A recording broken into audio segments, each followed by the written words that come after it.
はじめまして、あきらです。白血病になりました。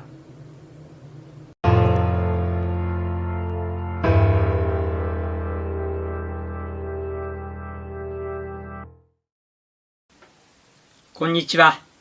白血病サバイバーのあきらです。今回もこのノートを見まして、闘病期お話ししたいと思います。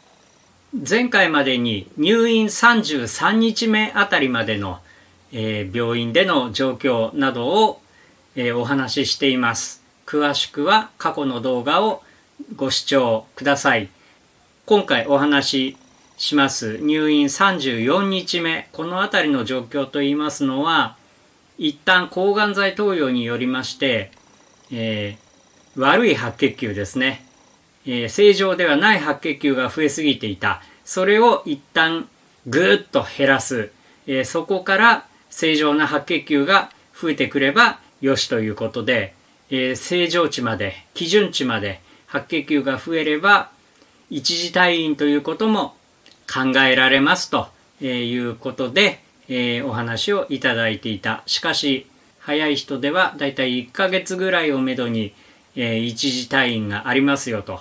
そういうお話でしたけれども、自分の場合はもう1ヶ月を過ぎてしまった。それでも白血球がなかなか立ち上がらない。もう連日白血球増加促進の皮下注射を打っている、そういう状況でしたね。入院34日目、1月の29日です。前の夜からですね、ちょっと熱が上がり始めた。ずっと夜中中37度台が続いている。それと、朝起きた時に、喉が少し痛い。それから以前口内炎気味になっている。口の中が荒れてきていると、そういう感じ。朝は採血が7本あって、体を動かす。だいたい朝食前に、自主的に運動をしていましたね。体を動かして、廊下、ナースステーション周り、そこをですね、何周かすると。この日は10周ぐらいしてますね。8時半頃、朝食なんですが、その前にですね、この日は初めてエコー検査を受けましたね。このエコー検査というのは、ゼリー状のものを、つけて、棒なんですかね、なんかそのセンサーなのかわかんないですけども、それでこうお腹のところに押し当てて、腹部の状況、内部の状況を、見ると、検査すると、そういうことなんだと思いますが、それがありました。終了後、朝食でこれを完食して、服薬がこの時は3錠ですね。それから看護師さんの方に自分の調子が悪かったりとかした時は逐一報告をするということになっていまして、ちょっと喉が痛いんですという話をしていたので、急遽点滴の抗生剤が入ったと。それから主治医が見えまして、朝の採血でやっぱり白血球の数値が上がっていないということで、もう少し様子を見るけれども、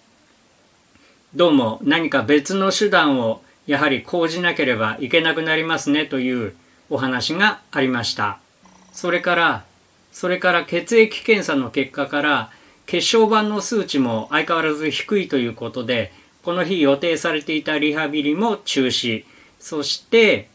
急遽血小板の輸血も、ありました。夕方熱を測ると37度後半まで上がっていまして、ちょっと高い、頭もぼーっとする感じがあるということでシャワーを遠慮してますね。それでちょっと熱が上がってきちゃったということで点滴、血液製剤というふうにここに書いてありますね。これは看護師さんに聞いたのか、点滴の袋を自分で見てこう書いたのかはっきり覚えてませんが、何か別のまた点滴が入ったと。で、白血球がとにかくすごく低い状態なので、体内に雑菌が入り込むと、それでもう感染症、熱が出たりとか、肺炎を併発したりとか、いろいろなですね、その危険があるわけなんですね。ある程度以上の熱が出たら必ず何か施されていましたね。その点滴が終わったんですけれども、結局その後も体温は上がりましてですね、38度を超えまして、ちょっと危険な状況になったかもしれないと。で、喉が痛いということで、この日、うがい薬を調合してもらってますね。それで、たびたび何かあるごとにうがいをする。それで、喉の炎症を少しでも抑える、雑菌の繁殖を抑えると。そういったこと。その後、夕食、これは熱はありましたが、食欲はあり、間食してますね。それからその後、熱が高い状態が続いているので、鼻の粘膜をこれを採取して、細菌が、ウイルスが侵入していないかということのチェック、新型ウイルスのチェックがありまして、さらに採血ですね、血液培養ということらしいんですけど、血液を採取すると。それを培養液に入れまして、血液中の雑菌がどのぐらいあるか、どのぐらい繁殖しているかっていうのをですね、調べると。そういう検査もありましたね。これはその後、血液培養は熱が38度を超えることが、何度もありましたので、その都度ぐらいに行われてますね。それと抗生剤の点滴を、やるんですけれども、これまでにも、ずっと1日に何回かとかやっていたんですが、1種類でなく別の種類の点滴もやりますということで、この日は、それが追加されたと。熱は38度台後半まで、この時上がってますね。しかし寒気とかそういうものは特に感じなかったと。翌日入院35日目ですね。夜なかなか眠れなかったけれども、眠り始めてからはそこそこ眠れていたと。6時半頃起床。熱は下がって 36.8 度。このぐらいまで下がると安心。もう朝から点滴抗生剤、入ってますね。そして8時頃朝食ですが、それと同時に違う種類の点滴抗生剤も、入っていると、そういう具合ですね。それから10時前から点滴、赤血球、輸血ですね。とにかく白血球も上がらないけれども、赤血球や血小板の数値も低いままなので、本当に輸血は頻繁にありましたね。また白血球を上げる注射もあり、また白血球を上げる注射もありました。11時半頃から骨髄の採取がありました。骨髄検査をするということなんですね。白血球がなぜ上がってこないのか、骨髄検査をすることでわかるかもしれないということなんですね。それで主治医が病室に来まして、施術してくださると。骨髄検査、すごく痛いというふうに聞いてはいたんですけど、入院初日ですね、いろいろ検査をした。その時も骨髄検査ってやってるんですね。それで痛いっていうふうに聞いてたんですけども、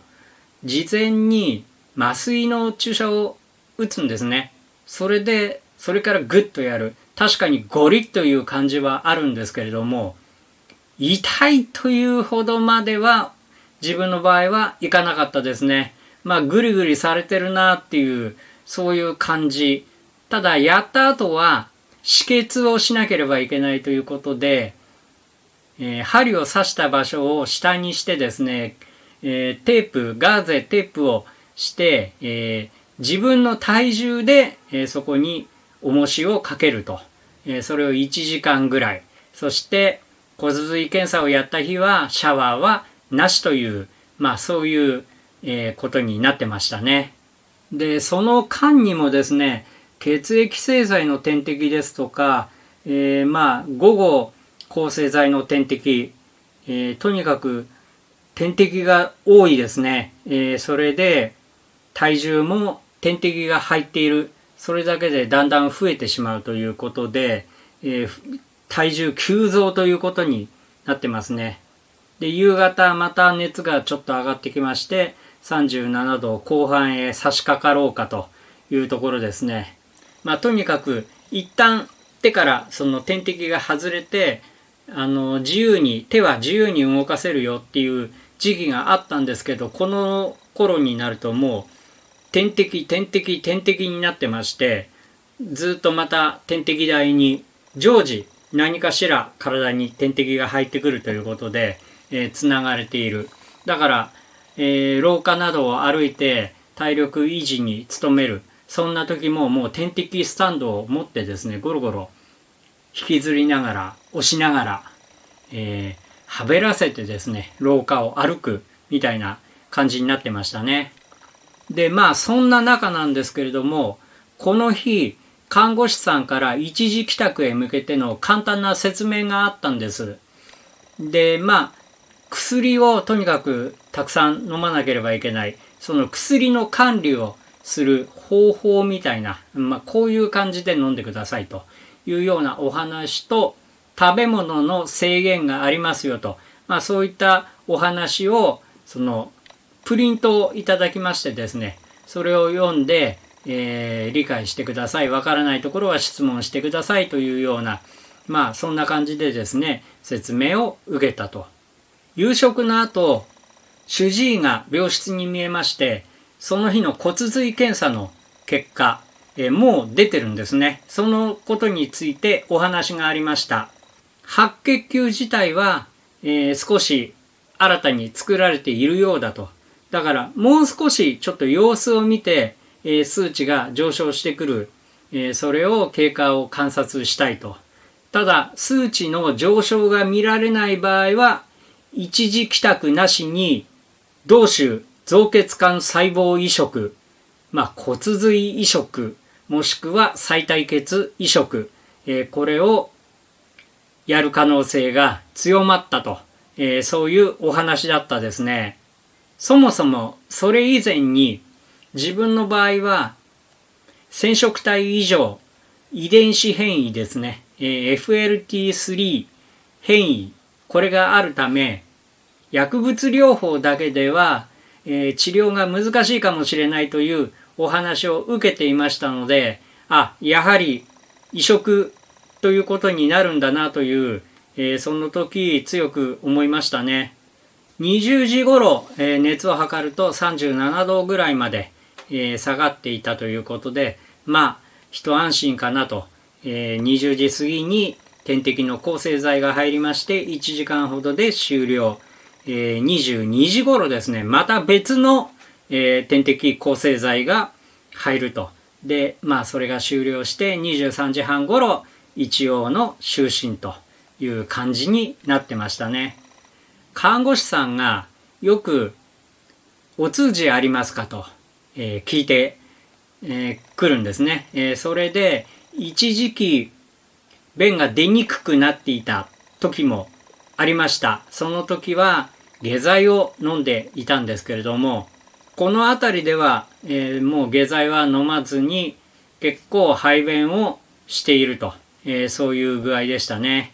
もうとにかく便が出るか出ないかっていうのも結構重要なことだったようですね。ということで今回は闘病期入院をして34日目35日目あたりの、治療の進行具合、病院での状況などをお話ししました。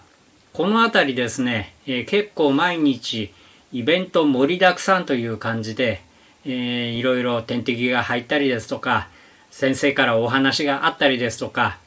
そういった具合の日々でしたね。最後までご視聴ありがとうございます。よし、おっさん頑張れと思っていただいた方はぜひチャンネル登録、そして高評価、またコメントなどお寄せいただけたら今後の励みになります。どうぞよろしくお願いします。